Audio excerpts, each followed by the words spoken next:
ஆபக்கு தேவனுடைய ஆலயத்தில் பணி செய்யும்படியா அழைக்கப்பட்ட ஒரு தேவ மனிதன். மாத்திரமல்ல, தேவாலயத்தை அங்கே பாதுகாக்கிற ஒரு பணி. 2 ஊழியங்களை செய்தான். தேவனுடைய ஊழியத்தையும் செய்தான், தேவாலயத்தையும் பாதுகாத்தான். இன்றைக்கு அநேகர் நீங்களும் நானும் இப்படிப்பட்ட ஊழியத்தை செய்ய அழைக்கப்பட்டிருக்கிறோம். அதாவது மினிஸ்டர் த டெம்பிள், தேவாலயத்தை பாதுகாக்க. 2வது தேவனுடைய ஊழியத்தை செய்ய. அநேகர் தேவனுடைய ஊழியத்தை செய்கிறார்கள், ஆனால் தேவாலயத்தை பாதுகாப்பதில்லை. பல சபைகளுக்கு போயிருக்கிறேன். பாழடைந்த கட்டிடங்கள், ஒரு ஒயிட் வாஷ் கூட பண்றதில்லை. கேட்டால் அவங்களுக்கு ஏழ்மை, வறுமை, இல்லாமை. அன்பானவர்களே, நீங்களும் நானும் to minister about the temple, ஆலயத்தை பாதுகாக்கிற பராமரிப்பு. அனைவரோட ஆலயங்களை பார்த்தா ரொம்ப துக்கம். அது கூரையா இருக்கலாம், ஏழ்மையா இருக்கலாம். உங்கள் ஆலயத்தை நீங்கள் பாதுகாக்காவிட்டால் உங்கள் ஆத்துமாக்களை எப்படி பாதுகாப்பீர்கள்? ஆலயம் ஒரு கட்டடம் தான், ஆனால் அந்த ஆலயத்தை பாதுகாக்க ஆண்டவர் உங்களை அழைத்திருக்கிறார். அது மட்டுமல்ல, இந்த ஆபக்கூக் அவருடைய ஊழியத்தை செய்ய அழைக்கப்பட்ட ஒரு மனிதன். 2வதாக நீதியை பிரசங்கிக்கும்படி அழைக்கப்பட்டான். யூதேயா ஜனங்களுக்காக நீதியை பிரசங்கிக்க அழைக்கப்பட்டான். இன்றைக்கு அன்பான ஊழியர்களே, நீதியை பிரசங்கம் பண்றீங்களா? முதல்ல நான் நீதியா வாழ்ந்தாதான் நீதியை பிரசங்கம் பண்ண முடியும். நானே நீதியா வாழவிட்டால் எப்படி நீதியை குறித்து நான் பேச முடியும்? சரி, யோசித்து பாருங்கள். இன்றைக்கு ஊழியம் செய்கிற அநேகர் ஊழியர்கள் வாழ்க்கையில நீதி இல்லை, எல்லாம் அநீதியான வாழ்க்கை. இதை பல முறை என்னுடைய செயலை சொல்லியிருக்கிறேன். அநீதியான வாழ்க்கை. மனித உறவுகளில் நீதி இல்லை, குடும்பத்தில் நீதி இல்லை, உறவுகளிலே நீதி இல்லை, சகோதரிடத்திலே நீதி இல்லை, வாங்கின கடனை திருப்பி செலுத்துவதில் நீதி இல்லை. ஆனால் இவர்கள் பலிபீடத்தில் என்று நீதி குறித்து பேசுகிறார்கள். இவன் நீதி குறித்து பேசும்படி அழைக்கப்பட்டான். அது மட்டுமல்ல, இவன் ஆபக்கூக், நெகேமியா, எரேமியா, நாகும், செப்பனியா, இப்படிப்பட்ட காலங்களிலே இவர் ஊழியம் செய்தார். இவர்கள் நான் சொன்ன எரேமியா, நாகும், செப்பனியா அந்த காலத்திலே யூதேயா ஜனங்களுக்கு ஊழியம் செய்யும்படி அழைக்கப்பட்டார். ஆண்டவர் ஏற்கனவே ஆபக்கூக்கு சொல்லியிருந்தார். அதாவது எருசலேம் பாபிலோன் மக்களால் சிறைப்பிடிக்கப்படும். அவன் ஒரு தீர்க்கதரிசி.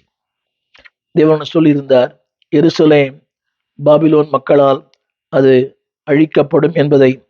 அவருடைய பாவங்களால், எருசலேம் குடியினுடைய பாவங்கள், யூதேயா ஜனங்களுடைய பாவங்கள், அந்த பட்டணம் சிறைப்பிடிக்கப்படும், பாழாக்கப்படும் என்பதை ஆண்டவர் முன்னமே ஆபக்கூக்கு சொல்லியிருந்தார். இதையெல்லாம் சொல்லியிருந்தும் ஜனங்கள், அன்பானவர்களே, அன்றைக்கு நோவா பிரசங்கித்தது போல ஒருவரும் மனம் திரும்பவில்லை. அந்த ஆபக்கூக் அந்த யூதேயா ஜனங்களுக்கு தேவனுடைய ஆலயத்தை குறித்தும் தேவனுடைய காரியங்களை குறித்தும், அதாவது எருசலேம் மண்மேடாக்கப்படும் என்பதை குறித்தும் அவன் பிரசங்கித்தான். ஆனால் யாருமே அதை ஏற்றுக்கொள்வதில்லை. இன்றைக்கு அப்படித்தான்.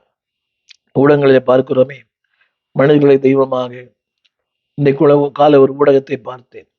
நடந்து போகிற ஒருவர், அவர் சாப்பிட்டு ஏதோ ஒன்றை கீழே போடுகிறார், அதை எடுத்து மக்கள் சாப்பிடுகிறார்கள். இன்றைக்கு அவரை தெருவில் போகிறவர் எல்லாரும் அவர் பாதம் பணிந்து அவரை தொட்டு, அவர் சாப்பிட்டு போட்ட அந்த சாதாரண அந்த பொருளை அடுத்தவர் எடுத்து சாப்பிடுகிறார்கள், அந்த மண்ணை நக்குகிறார்கள். இன்றைக்கு யோசித்து பாருங்களேன், ஜனங்கள் எந்த அளவுக்கு மதிகேடராய், குருடர்களாய், அறிவில்லாமையினால் வாழ்கிறார்கள். எனவேதான் தேவன் சொன்னார், அறிவில்லாமையினாலே என் ஜனங்கள் சங்காரமாகிறார்கள். அன்பான தேவ பிள்ளைகளே, ஊழியர்களே, அப்படிப்பட்ட மக்கள் மத்தியிலே கர்த்தர் உங்களை வைத்திருக்கிறார். ஏன் தெரியுமா? அவர்களுக்கு கர்த்தருடைய வார்த்தையை பேச, கர்த்தருடைய சத்தியத்தை சொல்ல. நீங்கள் நீதியாய் வாழுங்கள், உங்களை சுற்றி இருக்கிற மக்கள் நீதியாய் வாழ்வார்கள். நீதியை பேசுவதல்ல, try to live by righteous life. ஒரு நீதியான வாழ்க்கை வாழும்போது உங்களை பார்த்து அநேகர் அந்த நீதிக்குள்ளே வருவார்கள். ஆண்டவருக்கு இன்னொரு பெயர் நீதியின் சூரியன். அந்த நீதி கொஞ்சமா என்னோட வாழ்க்கையில் இருக்கணும்.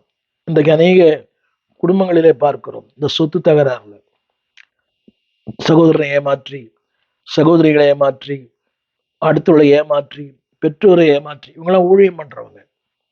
நீதி இல்லாத ஒரு வாழ்க்கை வேண்டாம். அன்பான ஊழியர்களே, எழுப்புதலுக்கு நீங்களே தடையா இருக்க வேண்டாம். A life of righteousness. நீதியாய் வாழ்ந்து பாருங்கள். உங்கள் சபையில, உங்கள் வாழ்க்கையில, உடைய ஊழியத்துல ஒரு மாபெரும் எழுப்புதலை தேவன் கட்டளையிடுவார். அன்றைக்கு அந்த எழுப்புதலுக்கு தடையா இருந்த அந்த ஜனங்கள் அழிக்கப்பட்டதற்கு என்ன காரணம்? யூதேய ஜனங்கள் அந்த பாபிலோன் மக்களால் சிறைப்பிடிக்கப்பட்டார்கள். அதுதான் நாபுக்கு வாசிக்கிறோம். துன்மார்க்கன் நீதிமானை வளைந்து கொள்ளுகிறான். இதற்கு பல காரணங்கள் உண்டு. காரணம் இல்லாமல் தேவன் எதையும் அனுமதிப்பதில்லை. ஒரு 5 காரியங்கள். நம்பர் 1, அதாவது சுயநலம் உள்ள ஒரு வாழ்க்கை, செல்ஃப் ஆம்பிஷன். நான், எனது, என் விருப்பம், என் சித்தம், என் நோக்கம். இதை வாசித்து பாருங்கள். என்னோடு கூட வேதம் இருக்குமானால் ஆபுக்கின் புஸ்தகம் 2ஆம் அதிகாரம் 6 முதல் 8 வசனங்கள் வரை. அந்த வார்த்தை இப்படி சொல்லுகிறது, ஒரு செல்ஃபிஷ்னஸ் லைஃப், சுயநலமுள்ள வாழ்க்கை. இன்றைக்கும் பார்க்கிறோமே, நான், எனது, என் குடும்பம், என் பிள்ளை, என் மனைவி. எனக்கே சாப்பாடு இல்லை, உனக்கு எப்படி சாப்பாடு கொடுக்கறது? எனக்கே இந்த நிலைமை, நான் உனக்கு எப்படி இரக்கம் பாராட்டுது? இல்லை என்பார்களே. என்றைக்கு சுயநலம் இருக்கிறதோ அன்றைக்கு எழுப்புதல் வராது. எழுப்புதலுக்கு முதல் தடை சுயநலமுள்ள வாழ்க்கை. 2ஆம் அதிகாரம் 6ஆம் வசனம். அவளை நான் படிக்கிறேன், கேளுங்கள். இங்கே சொல்லப்பட்ட வார்த்தை, அவர்கள் தன்னுடைய அல்லாததை தனக்காக சேர்த்துக் கொள்ளுகிறார்கள். தன்னுடைய அல்லாததை தனக்காக சேர்த்துக் கொள்ளுகிறார்கள். அடுத்த வார்த்தை 2 ஆபுக்கும். அடுத்த வார்த்தை, சேர்த்துக் கொள்கிறவனுக்கு ஐயோ, அது எந்த மட்டும் நிற்கும் என்றும் அது தன்மேல் களிமண் சுமை அல்லவா, களிமண் சுமை அல்லவா சுமத்தி கொள்ளுகிறான். நிறைய பேர் இது புரியல. இன்னைக்கு திரும்ப சொல்லுகிறேன், தன்னுடையதை அல்லாத தனக்காய் சேர்த்துக் கொள்ளுகிறவன். இந்த ஊழியத்தை நான் பார்த்திருக்கிறேன். எத்தனையோ பேர், எத்தனையோ ஊழியர்கள் ஸ்தாபனத்தின் இடத்தை தனக்கு சொந்தமாக்கி கொண்டு தன் பெயரை மாற்றி, அந்த பெயர் பலகையை மாற்றி, என்னென்ன அந்த எழுத்துக்களை மாற்றி, ஒரு சின்ன எழுத்து அதை மாற்றி, அதுக்கு முன்னால் ஒரு எழுத்து அல்ல பின்னால் ஒரு எழுத்து, ஏதோ ஒன்றை மாற்றி, வேதம் சொல்லுகிறது தன்னுடைய அல்லாத, அதுக்கு என்ன தெரியுமா? விரோதமான வசை சொல்லாம். அதெல்லாம் தேவனுக்கு விரோதமான வசை சொற்கள். இதை கேட்டுக்கொண்டிருக்க அன்பு தேவ பிள்ளையே, எழுப்புதலுக்காக ஜெபிக்கிறாய், எழுப்புதலை வாஞ்சிக்கிறாய், எழுப்புதலை குறித்து பாடுகிறாய், எழுப்புதலின் கண்கள் காண வேண்டுமே. என்றைக்கு சுயநலம் போகிறதோ, செல்ஃப் ஆம்பிஷன், இந்த சுயநலமான விருப்பங்கள், அதுல சொல்லப்பட்டிருக்கிறது, அது அவன் ஒரு பழமொழியாய் மாறி விடுவானாம். யார் தெரியுமா? சுயநலமாய் வாழ்கிற மனிதன் ஒரு பழமொழியாவே மாறி விடுவான். காலங்கள் மறைந்தாலும் அவன் செயல்பாடு மறையாது. இன்றைக்கு அதாவது அவளை மன்னித்து விட்டேன், பொதுவெளியில் அவளை பேசுவது சரியல்ல எனக்கு தெரியும், ஆனால் ஒரு பழமொழி அதுக்கு அவரோட சந்ததியை பாதிக்கும். வேதம் சொல்லுகிறது, அவன் பேரில் ஒரு பழமொழி, அவனே ஒரு பழமொழியாய் மாறுகிறான்.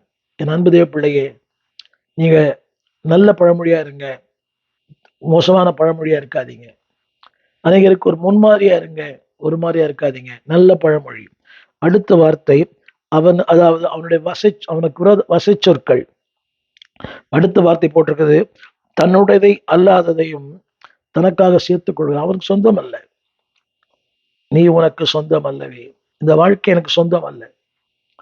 இந்த இந்த எதுவுமே எனக்கு சொந்தம் அல்ல. தேவன் இரவலாய் தந்தார். இப்படி கொச்சைய சொன்ன ஒரு பிச்சை. அடுத்து போடுறது, அப்படிப்பட்டவனுக்கு ஐயோ, தன்னுடைய அல்லாத சேர்த்துக் கொள்ளுகிறவன். இதை கேட்டுக்கொண்டிருக்கிற அன்பு ஊழியர்களே, நீங்கள் அனுபவிக்கிறது உங்களுடையதானா? அது நீதியாய் வந்ததானா? போலி பத்திரம், போலி கையெழுத்து நீதியாய் வந்ததுதானா? வேதம் சொல்லுகிறது, அப்படிப்பட்டவர்களுக்கு ஐயோ. அது மட்டுமல்ல, அது எந்த மட்டும் நிற்கும்? சற்று யோசித்து பாருங்கள். ஆபக்குக் 2:6. எந்த மட்டும்? It cannot stand for long time. ஆங்கிலத்தில் ஒரு பழமொழி இருக்கிறது, லை as only one leg. It cannot for long. ஒத்த கால் இன்னும் பாருங்களேன், ரொம்ப நாள் நிற்க முடியாது. எந்த மட்டும் நிற்கும்? ஒரு நாள் அது வெளியரங்கமாகும். ஒருவேளை நீங்கள் ரொம்ப அறிவாளியா இருக்கலாம், திறமசாலியா இருக்கலாம், ரொம்ப ஞானமா செய்யலாம். நீ எவ்வளவு ஞானமாய் செய்தாலும், எவ்வளவு அறிவுபூர்வமாய் செய்தாலும், is cannot stand for a long time. அது நிற்காது. அதுக்கு அதை சொந்தம் பாராட்டுகிற நீங்க நிற்க மாட்டீங்க, நான் நிற்க மாட்டேன், எனக்கும் பொருந்தவன் எந்த மன்றுக்கும். அடுத்த வார்த்தை அந்த வசனம் சொல்லுகிறது, அவன் தன்மேல் களிமண் சுமையல்லவா சுமத்தி கொள்ளுகிறான். ஒரு களிமண் கரைந்து போகும், மழை வந்தா, சின்ன காரியம் தான், ஒரு களிமண். ஏன் தெரியுமா? அது உங்களுடையது அல்ல. எதுவுமே நான் சொல்லுற பணம் கூட அடுத்துல ஏமாற்றி வஞ்சித்து கடன் வாங்கி திருப்பி தராம எல்லாரும் ஏமாத்துறது, அதிகமா ஊழியக்காரர்களை ஏமாத்துறது. ஊழியக்காரை ஏமாத்துனீங்கன்னா நீ நல்லாவே இருக்க முடியாது. வேதம் சொல்கிறது, தன்மேல் களிமண் சுமை அல்லவா சுமத்தி கொள்ளுகிறான். அடுத்த வார்த்தை அவர்களை இப்படி சொல்லப்பட்டுள்ளது, அவர்கள் சூறையாவார்களாம். 7ஆம் வசனம், சூறையாவார்கள், அவர்கள் அலகழிக்கப்படுவார்கள், சூறையாவார்கள். அடுத்த வார்த்தை சொல்கிறது 8ஆம் வசனம், நீ செய்த கொடுமை நிமித்தம் உன்னை அந்நியர்கள் கொள்ளையிடுவார்கள். நீ செய்த கொடுமை நிமித்தம் அந்நியர்கள் உன்னை கொள்ளையிடுவார்கள். இதுதான் செல்ஃப் ஆம்பிஷனஸ். இது இருக்கிற வரைக்கும் எழுப்புதல் உங்களுடைய வாழ்க்கையில், என்னுடைய வாழ்க்கையில வராது, என்னுடைய ஊழியத்திலே வராது.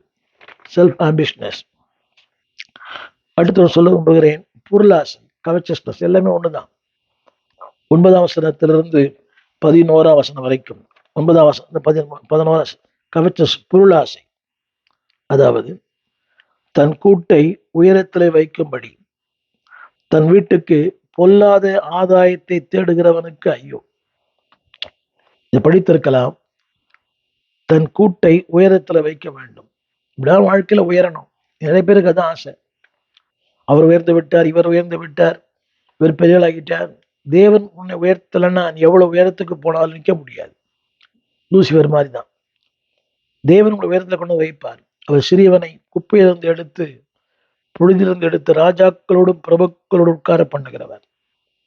தேவன் தான் உன்னை உயரத்துல உட்கார வைக்கணும். Don't try to yourself to be high. நீங்களா உயரத்துக்கு வரணும்னு விரும்பாதீங்க. அதனாலதான் எனக்கு நிறைய ஊழியக்காரர்கள் இந்த தலைமைத்துவத்தை விரும்புகிறார்கள். அதுல பொறுப்பு, இதுல பொறுப்பு, எல்லா அவள் இல்லாத கூடுகே இல்லை, இல்லாத இயக்கங்களே இல்லை. அதிகப்படியான அறிமுகம் மிகுந்த ஆபத்து. யோசித்து பாருங்க. அதிகப்படியான அறிமுகம். உங்களுக்கு என்ன அழைப்பு இருக்கிறதோ அதை மட்டும் செய்யுங்க, ஊழியம் செய்யுங்க. உங்களுக்கு என்ன அழைப்பு? இன்னைக்கு எல்லாம் பாருங்க, 30 நாளும் இதை ஒரு கூடுகை, அதுல ஒரு தலைவர் பொருளாளர். நானும் ஒரு ஊழியர் கூடுகையில பொறுப்பா இருக்கிறேன். அது தேவனுடைய ஊழியம் முதலாவது, அது 2வது. முடிந்த அளவுக்கு என்னுடைய பங்களிப்பை அளிக்கிறேன். இதை கேட்கிற அவர்களுக்கும் அது புரியும். சொல்லப்பட்ட வார்த்தை, தன்னுடைய கூட்டை உயரத்தில் வைக்கும்படி. 2வது, தன் வீட்டுக்கு பொல்லாத ஆதாயத்தை தேடுகிறவர்கள். இதான் சொன்ன கவச்சஸ்னஸ், பொல்லாத ஆதாயம். இப்படியா காசு கிடைக்கணும், யாரையா ஏமாத்தணும், யாரையாயிரம் பொய் சொல்லணும், அப்படி ஏமாத்துற கூட்டத்தோடு சேர்ந்து தானும் கொஞ்சம் ஆதாயம் பார்க்கணும். நீங்க இந்த கட்ட பஞ்சாயத்து பண்றாங்களே, அவங்களாம் பொதுநல சேவை செய்யறதில்ல, ஆதாயம். அதற்கு இடைத்தரகர்களாய் போதுகள் இருக்கிறார்கள். அது அதை விட பெரிய கொடுமை. அதுல சொல்லப்பட்ட வார்த்தை, தன் வீட்டுக்கு பொல்லாத ஆதாயம். ஆதாயம் தேடணும், ஆனா பொல்லாத ஆதாயம் வேண்டாம். 10ஆம் வசனம், நீ உன் வீட்டுக்கு 10ஆம் வசனம், வீட்டுக்கு வெட்கம் உண்டாகும். நீங்க செய்யற எல்லாமே, உங்கள் வீடு, உங்கள் பிள்ளை, உங்கள் சந்ததி, உங்கள் எதிர்காலம், உங்களுடைய தலைமுறை. வீதம் சொல்லுகிறது ஆபுக்கு 2:9, அது வெட்கம் உண்டாகும். அது மட்டுமல்ல, நீங்கள் செய்கிற ஒவ்வொரு தவறும் உங்கள் ஆத்மாவுக்கு விரோதமாய் பாவம் செய்கிறார். நீங்க எல்லாரும் சொல்ற வார்த்தை, நான் என்ன தப்பு பண்ணேன், யாரும் என்னென்னோ பண்றாங்க, நான் என்ன தப்பு பண்ணேன்? நீங்கள் செய்த தவறுக்கு 1000 நியாயங்களை கற்பிக்கலாம், ஆனால் அந்த நியாயங்கள் பரலோகத்திலே செல்லுபடியாகாது. அந்த வார்த்தை சொல்லுகிறது, உன் ஆத்மாவுக்கு விரோதமாய் நீ பாவம் செய்கிறாய்.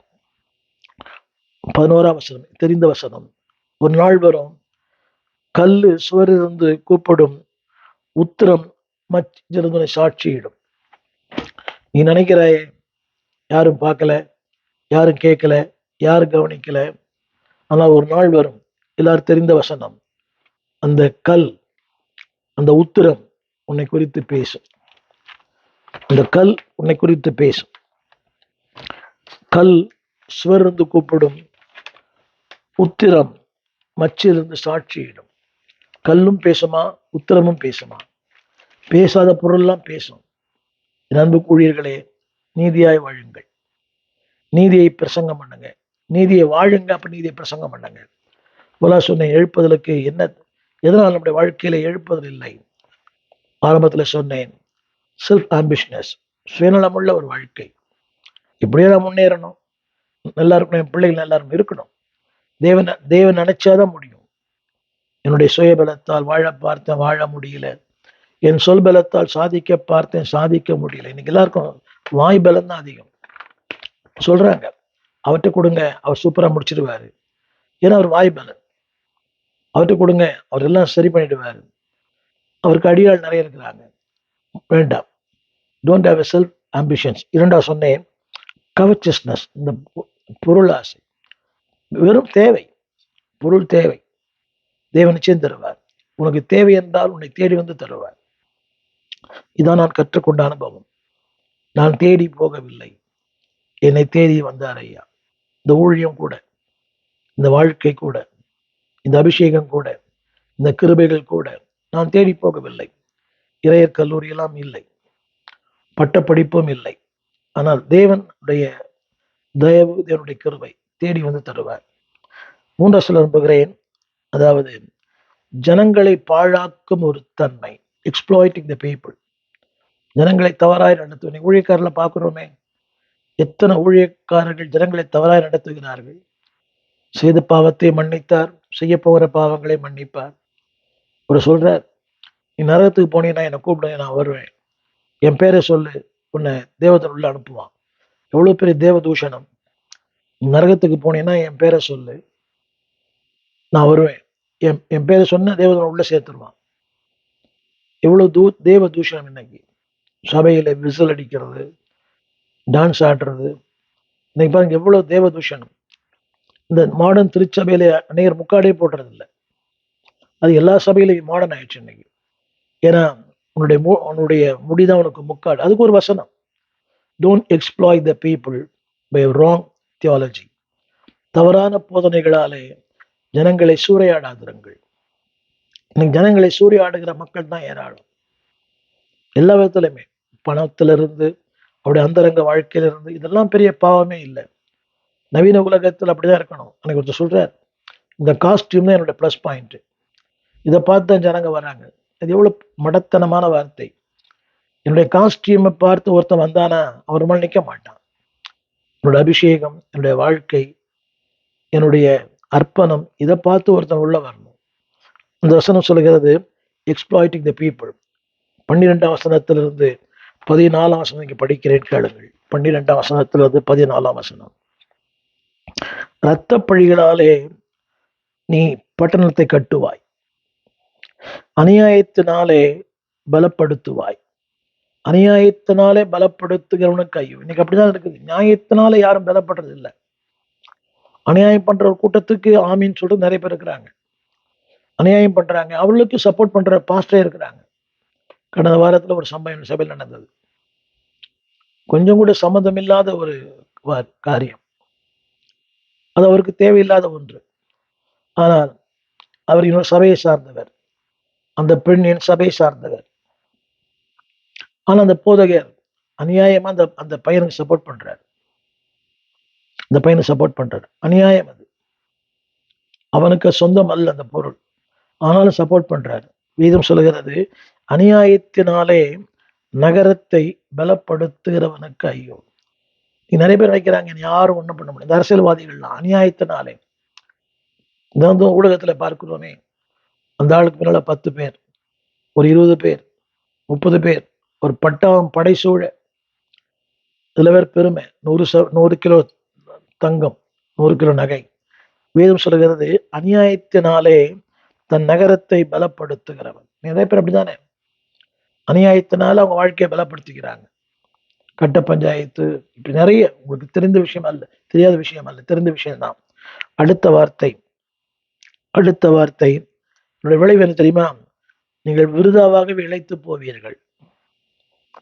விருதாவாகவே நல்லா சாப்பிடுவீங்க, ஆனா இழைத்து போவீர்கள். மூன்றாவது, டோன்ட் எக்ஸ்ப்ளாய்ட் த பீப்புள். ஜனங்களை சங்காரம் பண்ண வேண்டாம். வேதம் சொல்லுகிறது, ஜனங்கள் அக்கினிக்கு இரையாக உழைக்கிறார்களாம். வார்த்தை பாருங்கள், ஜனங்கள் அக்கினிக்கு இரையாக உழைக்கிறார்கள். நீங்க நான் உழைப்பது அக்கினிக்கு இரையாக அல்ல. இந்த ஊடகத்துல பேசுகிறேன், எத்தனையோ பலவீனங்கள், பலவிதமான பலவீனங்கள், இது கர்த்தருக்கு மட்டுமே தெரியும். இத்தனை பலவீனம் உழைக்க ஏன் தெரியுமா? மக்களுக்கு ஆசுவமா இருக்கும்படி.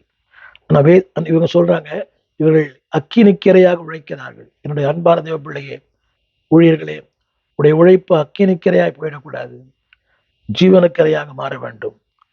4வது குறிப்பு, அக்கிரமம் அநியாயமும், ட்ரங்க்னஸ் அண்ட் வயலன்ஸ். 15-17. ஏன் இன்னைக்கு இழுப்புதல் இல்லை என்றால் திருச்சபையிலே கிரமம் இல்லை, அக்கிரமம். 15-17 வாசித்து பார்க்கிறேன். தன் தோழருக்கு குடிக்க கொடுத்து தன் துருத்தியை அவருடைய வைத்து நிர்வாணங்களை பார்க்கும்படி அவளை வெறிக்க பண்ணுகிறது என்ன? இன்னைக்கு பாருங்கள், எவ்வளவு ஆபாசமான காரியங்கள் உலகத்துல. 15-16. நீ மகிமையினால் அல்ல, லட்சையினால் நீ நிரப்பப்படுவாய். அடுத்த வார்த்தை, தேவன் உன்னை லட்சையால் வாந்தி பண்ணுவார். 16 தேவன் உன்னை லட்சையினால் உன்னை வாந்தி பண்ணுவார். இது நல்ல வசனம் இல்லை. இன்னைக்கு எல்லாருமே சர்க்கரை பந்துல தேன் மாறி பொழிந்தது போல அதான் விரும்புறாங்க. நீ வாழ்வாய், பெருகுவாய், வீடு வாங்குவாய், கார் வாங்குவாய், பங்களா வாங்குவாய், 100 மடங்கு கர்த்தர் ஆசீர்வதிப்பார், கோடி கோடாய் பெருகுவாயாக.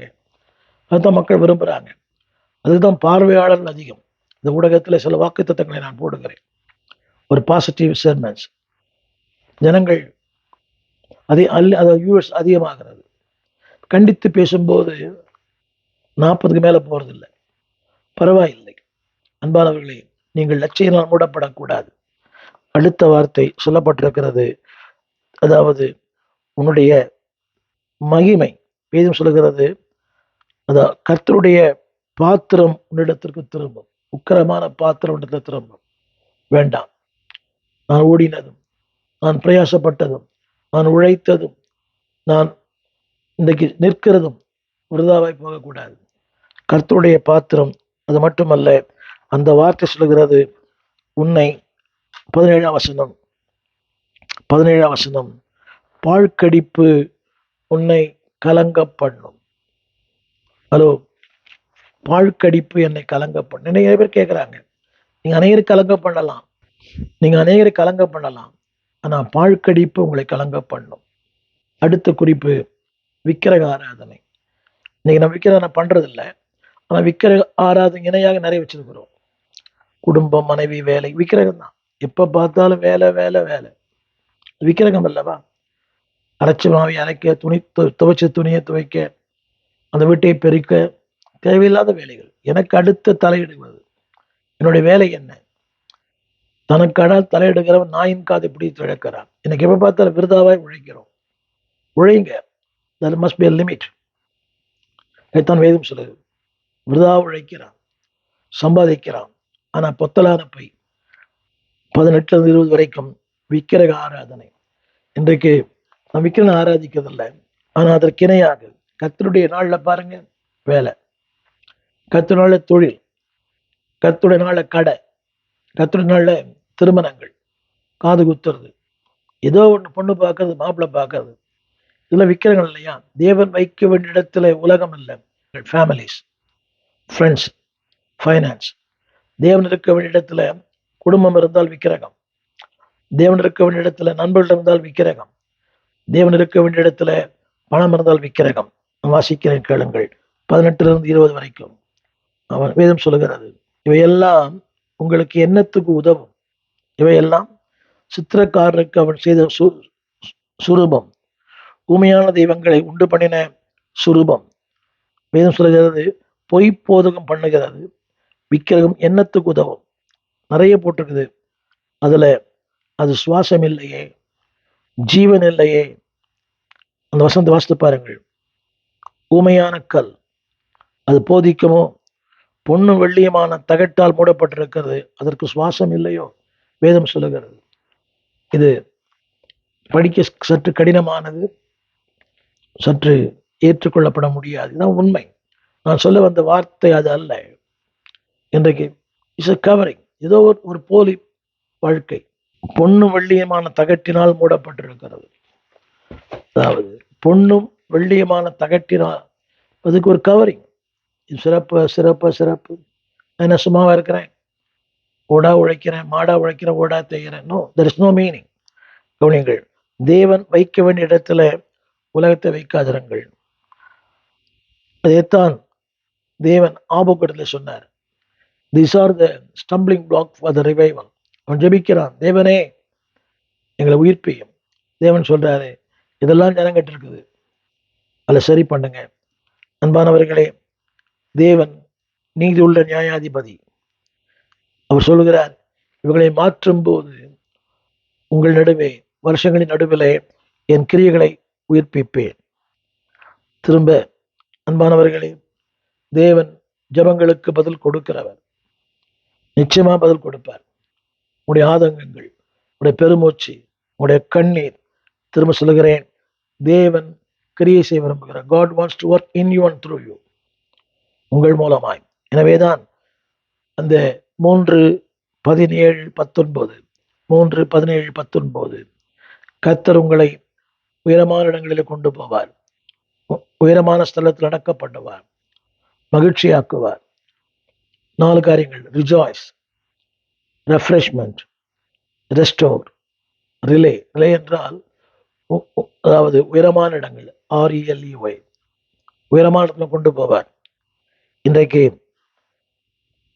எழுப்புதலை குறித்த அந்த சத்தியம் என்ன என்பதை தொடர்ந்து நான் உங்களோடு பேச விரும்புகிறேன்.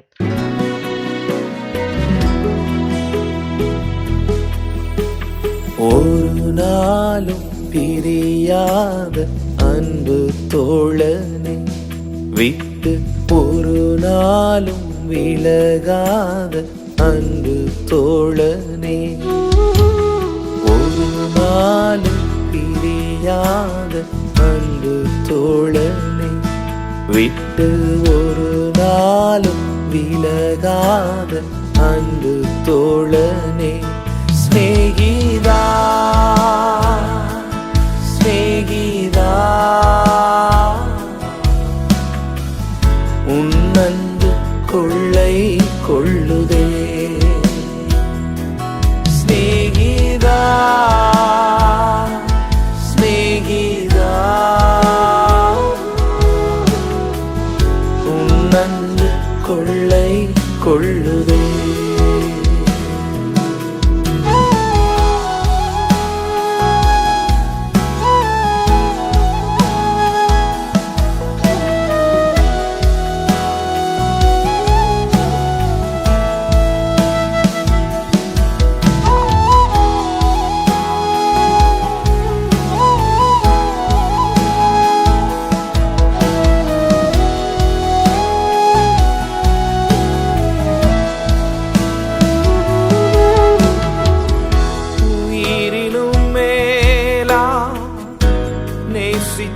நண்பன் துரோகியாய் மாறிடினும், அப்பா உயிர் தந்த நண்பா, நீ மட்டும் எந்தன் உயிரோடு கலந்து விட்டாய்.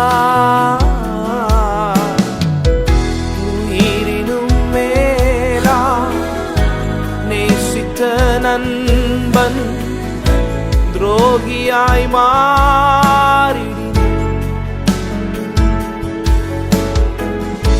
உயிர் தந்த நண்பா, நீ மட்டும் எந்தன் உயிரோடு கலந்து விட்டாய். ஸ்நேகிதா ஸ்நேகிதா, அன்பு கொள்ளை கொள்ளுதே. ஸ்நேகிதா ஸ்நேகிதா உன் அன்பு கொள்ளை கொள்ளுதே.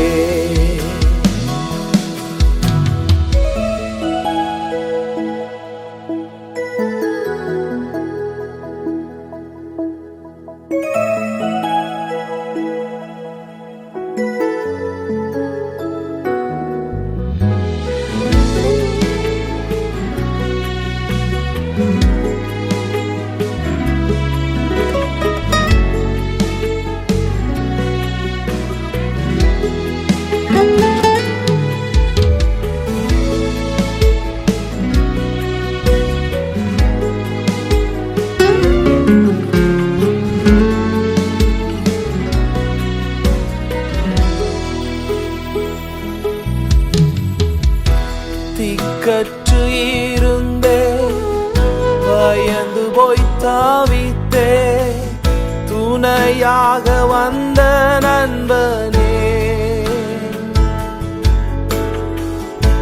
தாங்குவோரின்றி தடுமாறி வீழுந்தே தாங்கிட்ட அன்பு நண்பனே.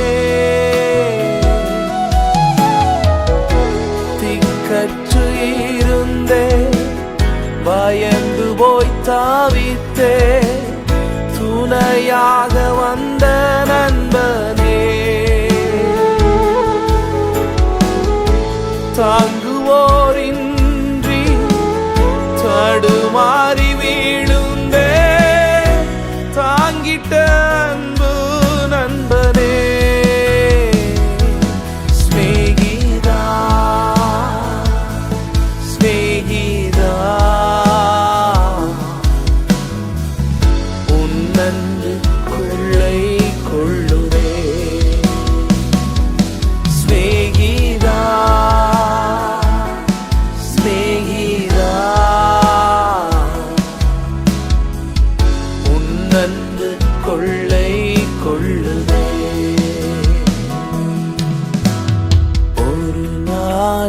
பிரியாத அன்பு தோழனே விட்டு ஒரு நாளும் விலகாத அன்பு தோழனே. ஒரு நாளும் பிரியாத அன்பு தோழனே விட்டு ஒரு நாளும் விலகாத அன்பு தோழனே. ஸ்நேகிதா ஸ்நேகிதா உன் அன்பு கொள்ளை கொள்ளுதே. ஸ்நேகிதா ஸ்நேகிதா உன் அன்பு கொள்ளை கொள்ளுதே.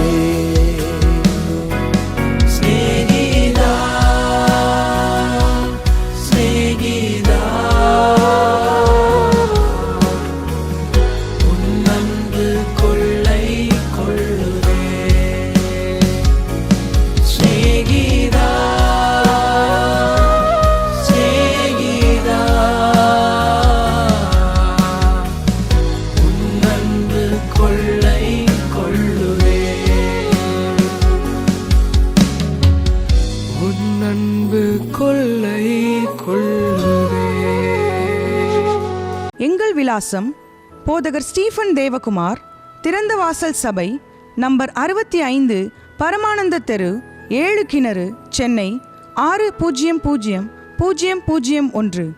தொடர்புக்கு 9841839287. மேலும் 04043183330. எங்கள் மின்னஞ்சல் stephenopendor@gmail.com. எங்கள் தேவ செய்திகளை யூடியூப் சேனலில் பார்த்து பயனடையுங்கள். தேவன் உங்களை ஆசீர்வதிப்பாராக.